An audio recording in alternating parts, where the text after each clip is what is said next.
ഓ ഞാൻ പെട്ടെന്ന് ബഹ്റൈനാന്ന് ഓർത്ത സത്യമായിട്ട് ഞാൻ പെട്ടെന്ന് അത് അതിലെ വിളിക്കും അതുകൊണ്ടായിരുന്നു. വീടിന്റെ കാര്യം മാത്രം ഇങ്ങോട്ടും ഇങ്ങോട്ടും സംസാരിച്ചതേ ഉള്ളൂ. ഫിറോസിക്കയുടെ കാര്യം. ഫിറോസിക്ക രേണു മറ്റവളെ അവളെ അല്ല രേണുവിനെ ഇനി ഒരിക്കലും എന്റെ ദേഷ്യം മാറത്തില്ല, പക മാറത്തില്ല. രേണുവിനോട് തങ്കച്ചൻ നാറിയോടും എന്നൊക്കെ പറഞ്ഞു എന്റെ അപ്പനെ വിളിച്ച അപ്പൊ ഞാൻ പറയാനുള്ളത് പറഞ്ഞു. കാരണം ഫിറോസിക്ക എന്നാണ് ഫിറോസിക്കയ്ക്ക് നാറിയായത്. ഫിറോസിക്കായി ഞാനും തമ്മിൽ ഞങ്ങൾ നല്ല സൗഹൃദത്തിലായിരുന്നു. ഒന്ന് ഫിറോസിക്കായിട്ടും അറിയാം, എനിക്കും അറിയാം. ജയ് ഹിന്ദ്. ഓക്കെ, വന്ദേ ഭാരതം. എന്താണ്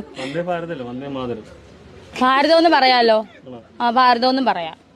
ഞാനിപ്പോ വിട്ടോ അല്ല അങ്ങനെ പറയാം. വന്ദേ മാതരമെന്നും പറയാം, ഭാരതമെന്നും പറയാം. എന്തോ വന്ദേ ഭാരത് അതെ, എന്നാലും പറയാം. ഭാരതം എന്ന് പറഞ്ഞാലും നമ്മുടെ ഇന്ത്യ അല്ലേ, അങ്ങനെയും പറയാം. ഓക്കെ. രേണു സുധിയുടെ കുറച്ച് വീഡിയോസ് ആണ് നമ്മളിവിടെ കണ്ടത്. അപ്പോ ഇതില് രേണു പറയുന്നുണ്ടായിരുന്നു, ഇന്ന് തിങ്കളാഴ്ചയാണോ ഒന്ന് ചൊവ്വാഴ്ചയാണോ, എനിക്ക് ഡേറ്റ്സ് ഒന്നും ഓർമ്മയില്ല, തിങ്കൾ ചൊവ്വ ബുധനൊന്നും എനിക്ക് ഓർമ്മയില്ല. അപ്പൊ മീഡിയ ടീം ചോദിക്കുന്നുണ്ട് അത്ര തിരക്കാണോ? അല്ല, എനിക്ക് അങ്ങനെ ഡേറ്റ്സ് ഒന്നും ഓർമ്മയില്ല, കാര്യങ്ങളൊന്നും ഇല്ല എന്നുള്ളത്. അപ്പോ വന്ദേ ഭാരത് വന്ദേ മാതരം അപ്പോ കയ്യിന്ന് പോയി, നല്ല രീതിയിൽ നിലത്ത് കിടന്ന് ഉരുളാൻ ഉള്ളൊരു ശ്രമമാണ് നമ്മൾ വീഡിയോയിൽ കണ്ടത്. ഓക്കെ. അപ്പോ ട്രെയിനിനെ പറ്റിയിട്ടും വലിയ ബോധമൊന്നുമില്ല. വന്ദേ ഭാരത് എന്താണ്, വന്ദേ മാതരം എന്താണെന്നുള്ളതും അറിയില്ല. അപ്പൊ മൊത്തം തിരക്ക് കാരണം ഒരു മനുഷ്യൻ ഉണ്ടാവുന്ന ഒരു അവസ്ഥയാണ് ഞാൻ നിങ്ങളുടെ മുന്നിലോട്ട് കാണിച്ചത്. കാരണം എന്താന്ന് വെച്ച് കഴിഞ്ഞാൽ ഫുൾ ഓട്ടത്തിലായതുകൊണ്ട് ഫുൾ മാനേജർ ഉണ്ട്. മാനേജർ ആണെന്നുണ്ടെങ്കിൽ പൊന്നു പോലെയാണ് രേണുവിനെ നോക്കുന്നത്. നല്ല കാര്യം. ഇതിലൊരു വിഷയം എന്താണെന്നറിയാമോ? രേണു ആദ്യമൊക്കെ രേണുവിലോട്ട് വരുന്ന അമ്പുകളെ അല്ലെങ്കിൽ സംഭവങ്ങളെയാണ് ഇങ്ങനെ ടക്ക് ടക്ക് ടക്ക് പോയിരുന്നത്. അതുകൊണ്ട് തന്നെ ഒരു റെസ്പെക്ട് ഉണ്ടായിരുന്നു. കാരണം എന്താന്ന് വെച്ച് കഴിഞ്ഞാൽ അമ്മയെ ചുമ വരുന്നു. റെസ്പെക്ട് ഉണ്ടായിരുന്നു. കാരണം ആ പെങ്കൊച്ചു മര്യാദയ്ക്ക് ജോലി ചെയ്ത് പോണു, വെറുതെ എന്തിനാ ആൾക്കാർ മെക്കെട്ട് കയറുന്നത് എന്നുള്ളൊരു തോട്ടില് അങ്ങോട്ട് കൊടുക്കുമ്പോൾ തിരിച്ച് നല്ല മറുപടി കൊടുക്കുക എന്നുള്ള ഒരു സംഭവമായിരുന്നു. പക്ഷേ ഇപ്പോ എന്താ പറയാ, കുളിപ്പിച്ച് കൊച്ചില്ലാതാക്കി. പിന്നെ കുറെ ഉണ്ട്. ഇപ്പൊ ഇതിനകത്ത് ഉള്ള ഒരു കണ്ടന്റ് നമ്മൾ കണ്ടത് പെട്ടെന്ന് ഒമാനാന്ന് വിചാരിച്ചു. മനസ്സിലായോ? അപ്പോ വന്ന വഴി മറക്കണ ആളല്ല എന്ന് പറയുന്നുണ്ട്. പക്ഷെ നമ്മുടെ നാട്ടില് കേരളത്തിൽ ഒരു ഇനാഗ്രേഷൻ പരിപാടി ഫാഷൻ ഷോയ്ക്ക് മയിൽപ്പീലി ഡ്രസ്സൊക്കെ ഇട്ട് ഫാഷൻ ഷോയ്ക്ക് പോയിട്ട് വരുന്ന വഴി ഉമ്മാനാന്ന് വിചാരിച്ചു. അപ്പൊ ആ വന്ന വഴി മറക്കല് അത് എങ്ങനെ കണക്ട് ആവുന്നതെന്ന് എനിക്ക് മനസ്സിലാവുന്നില്ല. പണ്ടേ രേണു സുധിയിലുള്ള ഒരു ഹൈലൈറ്റ് എന്താന്ന് വെച്ചാൽ ഇപ്പൊ പറയണല്ല അപ്പൊ പറയുന്നത്. അഥവാ പറയുന്നുണ്ടെങ്കിൽ തന്നെ അത് എങ്ങനെയെങ്കിലും അങ്ങോട്ടും ഇങ്ങോട്ടൊക്കെ മാറ്റിയിട്ടൊക്കെ ആയിരിക്കും സംസാരിക്കുന്നുണ്ടാവുക. ഓക്കെ. അപ്പൊ ഇതിനകത്ത് മെയിൻ ഒരു കണ്ടന്റ്, ആ ഒരു കണ്ടന്റ് മേക്കർ എന്ന് പറഞ്ഞു കഴിഞ്ഞാൽ തികച്ചും ആളുകളെ കൊണ്ട് പറയിപ്പിക്കുക എന്നുള്ളൊരു സിറ്റുവേഷൻ ആണ് ഇവിടെ ചെയ്യിപ്പിച്ചുകൊണ്ടിരിക്കുന്നത്.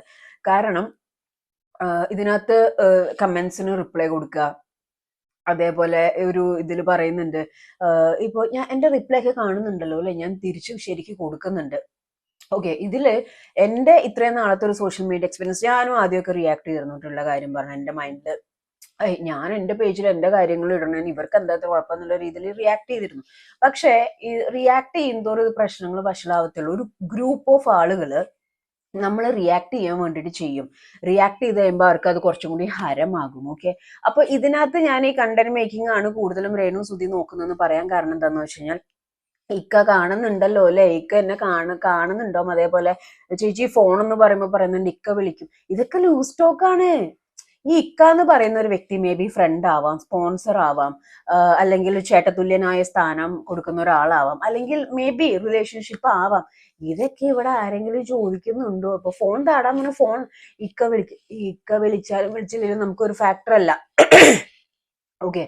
അപ്പോ രേണുവിന് മനസ്സിലായിട്ടുണ്ട്. ഇപ്പൊ എന്റെ റിലേഷൻഷിപ്പിന്റെ കാര്യം പറഞ്ഞാൽ, കല്യാണത്തിന്റെ കാര്യം പറഞ്ഞാൽ, അതിന് മുമ്പ് 2 കൊല്ലം കഴിഞ്ഞിട്ട് പറയാം, 2 കൊല്ലം അല്ല 2 മാസം അല്ല 2 ദിവസം കഴിഞ്ഞാലും രേണു സുധി എന്ന് പറയുന്ന വ്യക്തി കല്യാണം കഴിച്ചു, രേണു സുധി കല്യാണം കഴിച്ചു. അതിന് 2-3 ദിവസം കുറച്ച് ആൾക്കാർ അതിനെപ്പറ്റി സംസാരിച്ചു നടക്കും, അതിനപ്പുറത്തേക്ക് ഒന്നും പോകാൻ പോകുന്നില്ല. രേണു സുധിക്ക് പൊതുവെ തുടക്കം തൊട്ടേ ഒരുപാട് വർക്ക് ഉണ്ട്. കോൺട്രവേഴ്സി ടൈമിലായാലും ആസ് എ പേഴ്സൺ രേണുവിന്റെ ഹൈലൈറ്റ്സ് ഞാൻ പറയാം. എപ്പോഴും ഞാൻ കുറ്റമല്ല പറയുന്നത്.